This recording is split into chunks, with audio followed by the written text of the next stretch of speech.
আসসালামু আলাইকুম বন্ধুরা। দেখতে দেখতে কিন্তু 15 রোজা পার হয়ে গেল। তো রমাদান স্পেশাল আমার ছোট্ট মিনি কিচেনে বিশাল ইফতারির আয়োজন করেছি। তো দেখে নেওয়া যাক কি কি আয়োজন করেছি। প্রথমে আমি বেসনটা রেডি করে নেব। এজন্য এখানে আমি কিন্তু বেসন নিয়ে নিচ্ছি, তার মধ্যে হলুদ দিয়ে দিচ্ছি আর দিয়ে দেব স্বাদ মতো লবণ।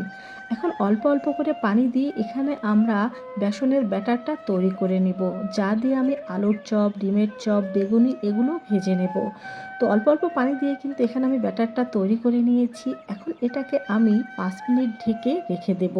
তো এটাকে একটা সাইড করে রেখে দিয়ে এখন এখানে আমি কিন্তু আগেই দুটো আলু ভর্তা করে রেখেছিলাম। এখন এই আলু থেকে আমি এরকম আলুটা নিয়ে গোল গোল শেপ দিয়ে আলুর চপটা তৈরি করে নেব। এই তো আমার আলুর চপটা রেডি। তো আমি সব কিছু কিন্তু রেডি করে নিয়েছি। এখন এগুলোকে আমি ভেজে নেব। আর এই ছোট্ট কিচেনের খাবারগুলো কিন্তু আমি আমার মেয়ে দুজনেই খেয়ে থাকি। এজন্য এগুলোকে কিন্তু আমরা খুব ভালোভাবেই তৈরি করে থাকি। তো প্রথমে আমি এখানে কিন্তু বেগুনিটা ভেজে নেব। চুলায় আগে আমি তেলটা গরম দিয়ে দিয়েছি। বেগুনিটা আমি সামান্য একটু মরিচের গুঁড়ো আর লবণ দিয়ে মেখে নিয়েছি। মরিচের গুঁড়োটা বেগুনের মধ্যে দিলে একটু ঝাল ঝাল লাগে, এটা খেতে কিন্তু অনেক ভালো লাগে। তো একটা একটা করে আমি কিন্তু এখানে বেগুনিটা দিয়ে দিচ্ছি। এই ছোট্ট মিনি কিচেনে তৈরি করা প্রত্যেকটা ইফতারি কিন্তু অনেক বেশি টেস্টি ছিল। আর প্রত্যেকটা বেগুনি দেখো কতটা ফুলকো হয়েছে। তো বেগুনিগুলোকে আমি উল্টে দিচ্ছি। এই তো আমার বেগুনিগুলো কিন্তু ভেজে নেওয়া হয়ে গিয়েছে। আর বেগুনিগুলো দেখেই বুঝতে পারছেন কতটা পারফেক্টভাবে ভেজে নেওয়া হয়েছে। আমার সব বেগুনিগুলো কিন্তু ভেজে নেওয়া হয়ে গিয়েছে। এখন আমরা ডিমের চপগুলো ভেজে নেব। এই তো আমি বেসনের ব্যাটারের মধ্যে ডিমগুলো দিয়ে এখন একটা একটা করে এই তেলের মধ্যে ডিমগুলো দিয়ে দেব। আমার এই ছোট্ট মিনি কিচেনের রান্নাগুলো আমার পরিবারের সবার অনেকের কাছে খুবই বিরক্তিকর লাগে, কিন্তু আমার কাছে কিন্তু ব্যাপারটা খুবই ভালো লাগে। আমার এই রান্নাগুলো করতে কোনো রকম একটু কষ্ট লাগে না।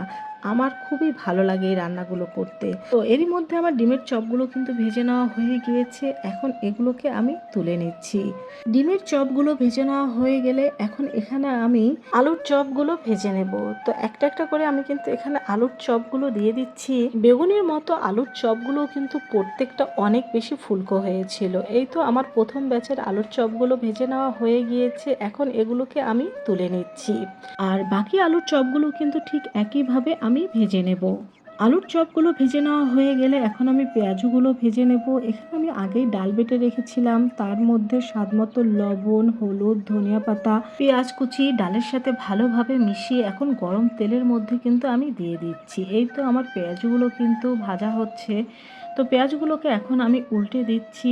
আর এরই মধ্যে আমার পেঁয়াজগুলো কিন্তু ভেজে নেওয়া হয়ে গিয়েছে, এগুলোকে আমি তুলে নিচ্ছি। তো বন্ধুরা, দেখতেই পেলে আমার সবগুলো ইফতারি কিন্তু একেবারে তৈরি। এখন ইফতারি পরিবেশন করে নেওয়ার পালা।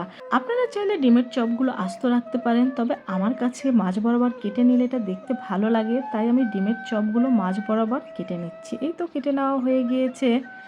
তো বন্ধুরা, কেমন লাগলো আমার এই ছোট্ট মিনি কিচেনের আজকের ইফতারের আয়োজন? এখানে আরও অনেক আয়োজন ছিল, সব কিছু দেখাতে গেলে ভিডিও অনেক লম্বা হয়ে যাবে, তাই অল্প কিছু ইফতারির তৈরির ভিডিও তোমাদের সাথে শেয়ার করেছি।